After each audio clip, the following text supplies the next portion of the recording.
Hi guys, welcome back to my channel. మాన్స్టర్వర్స్కి మరియు Godzilla ఎక్స్కాన్కి సంబంధించిన వీడియోస్ మన ఛానల్లో చాలా ఉన్నాయి. ఇన్ కేస్ మీరు ఎవరైనా చూడకపోతే వెళ్ళి చూసేయండి. నేను డిస్క్రిప్షన్లో లింక్స్ వేసి ఇచ్చేస్తాను. ఒక్కొక్క వీడియో సూపర్ ఉంటుంది. ఓకే, మాన్స్టర్వర్స్లో మీకు నచ్చిన టైటన్ చెప్పమంటే ఏ టైటన్ పేరు చెప్తారు? కొంతమంది కాంగ్ అని చెప్తారు, ఇంకొంతమంది గాడ్జిల్లా అని చెప్తారు, లేదా మోత్రా. ఇంకెవరైనా బాగా విలన్ ఫ్యాన్స్ అయితే వాళ్ళు కన్ఫామ్గా కింగ్ గిడోరా లేదా స్కార్ కింగ్, ఇలా చాలా టైటన్స్ పేరైతే చెప్తారు. ఈ టైటన్స్లో ఉన్న క్వాలిటీస్ బట్టి మనము వాటికి ఫ్యాన్స్ అవుతూ ఉంటాము. ఇప్పుడు మనం కాంగ్ని తీసుకుందాం. రీసెంట్గా నేను ఒక వీడియో చేశా, why Kong is the strongest ape in MonsterVerse అని. ఈ వీడియోలో కాంగ్ ఎలా ఏప్స్ అన్నిటిలో కల్లా స్ట్రాంగెస్ట్ ఏప్ అయ్యాడని చెప్పాను. అలాగే ఎలా కాంగ్ హాలో ఎర్త్కి మరియు స్కల్ ఐలాండ్కి కింగ్ అయ్యాడని కూడా చెప్పాను. ఈరోజు టాపిక్ ఏంటంటే, ఈ వీడియోలో గాడ్జిల్లా మాన్స్టర్వర్స్లోనే ఎలా ట్రూ కింగ్ అయ్యాడు అనే దాని గురించి మనం మాట్లాడుకుందాం. ముందుగా ఈ వీడియో అయితే చాలా ఇంట్రెస్టింగ్ ఉండబోతుంది. ఎవరు స్కిప్ చేయకుండా లాస్ట్ వరకు అయితే చూసేయండి. అలాగే ఈ వీడియో మీకు బాగా నచ్చినట్టయితే లైక్ చేయండి, షేర్ చేయండి, సబ్స్క్రైబ్ చేసుకోండి. ఇక మెయిన్ కంటెంట్లోకి వెళ్దాం. King of the monsters Godzilla. మనోడికి వరల్డ్ వైడ్ చాలా మంచి ఫ్యాన్ బేస్ అయితే ఉంది.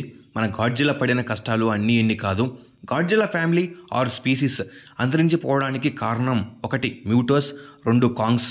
ఈ టూ టైటన్స్ స్పీసీస్ వల్ల గాడ్జిల్లా స్పీసీస్ మొత్తం అంతరించిపోయే చివరికి మనోడు గాడ్జిల్లా ఒక్కడు మిగులుతాడు. పాస్ట్లో గాడ్జిల్లా స్పీసీస్కి మరియు మ్యూటోస్కి చాలాసార్లు వార్ అయితే జరిగింది. తర్వాత మధ్యలో వచ్చి కాంగ్ స్పీసీస్ కూడా ఈ వార్లో పార్టిసిపేట్ చేశాయి. అలా గాడ్జిల్లా స్పీసీస్ అంతరించిపోయాయి. ఇంకా ఒంటరివాడైన మన గాడ్జిల్లా పడిన కష్టాలు అన్నీ ఇన్ని కాదు. స్కల్ ఐలాండ్లో ఒంటరిగా ఉన్నప్పుడు మన కాంగ్ ఎన్ని కష్టాలు పడ్డాడో, ఇక్కడ మన గాడ్జిల్లా కూడా అంతకు మించి కష్టాలు పడ్డాడు. కొన్నిసార్లు గాడ్జిల్లా చావు అంచనాల దగ్గర కూడా వెళ్ళి వచ్చాడు. గాడ్జిల్లా జర్నీలో సర్ఫేస్ ఎర్త్ని నాశనం చేయడానికి వచ్చిన ఎన్నో టైటన్స్తో ఫైట్ చేసి ఎర్త్ని ప్రొటెక్ట్ చేస్తూ ఉంటాడు. ఇలా గాడ్జిల్లా కింద పడ్డాడు, లేచాడు, చివరికి ట్రూ కింగ్ ఒక నిజమైన రాజులా లేచి నిలబడ్డాడు. అలా ప్రజెంట్ మాన్స్టర్వర్స్లో ఉన్న అన్ని టైటన్స్కి కింగ్ అయ్యాడు. అలాగే సర్ఫేస్ ఎర్త్ని రూల్ చేస్తున్నాడు. ఇంకో విధంగా చెప్పాలంటే గాడ్జిల్లాని ఆల్ఫా టైటన్ అని కూడా పిలవచ్చు. ఆల్ఫా అంటే ఒక లీడర్. ఒక 10 మంది గ్యాంగ్ ఉంటే ఈ గ్యాంగ్లో ఒకడు స్ట్రాంగ్ అండ్ పవర్ఫుల్గా ఉంటాడు. వీడు చెప్పింది అందరూ వింటారు, ఫాలో అవుతారు. అలాగే ఇక్కడ మాన్స్టర్వర్స్లో ఉన్న 17 టైటన్స్ గ్యాంగ్లో గాడ్జిల్లా ఒక ట్రూ ఆల్ఫా టైటన్. మీరు అనుకోవచ్చు, గాడ్జిల్లానే ఎందుకు ఒక ట్రూ ఆల్ఫా టైటన్ అయ్యాడు బ్రో అని. ఒక ఆల్ఫా కింగ్కి కావాల్సిన క్వాలిటీస్ అన్నీ గాడ్జిల్లాకి ఉన్నాయి. ఎందుకంటే గాడ్జిల్లాకి పవర్ఫుల్ అటామిక్ బ్రెత్ ఉంది. అలాగే గాడ్జిల్లా సర్ఫేస్ ఎర్త్ని మరియు టైటన్స్ని రూల్ చేసే విధానం బాగుంటుంది. మిగిలిన టైటన్స్ లాగా గాడ్జిల్లా ఎప్పుడు ఎర్త్ని నాశనం చేయాలని చూడలేదు. అలాగే తన మీదకు ఛాలెంజ్ చేసి ఫైట్కి వచ్చిన ఏ ఒక్క టైటన్ అయినా గాడ్జిల్లా క్షమించి వదిలేస్తాడు.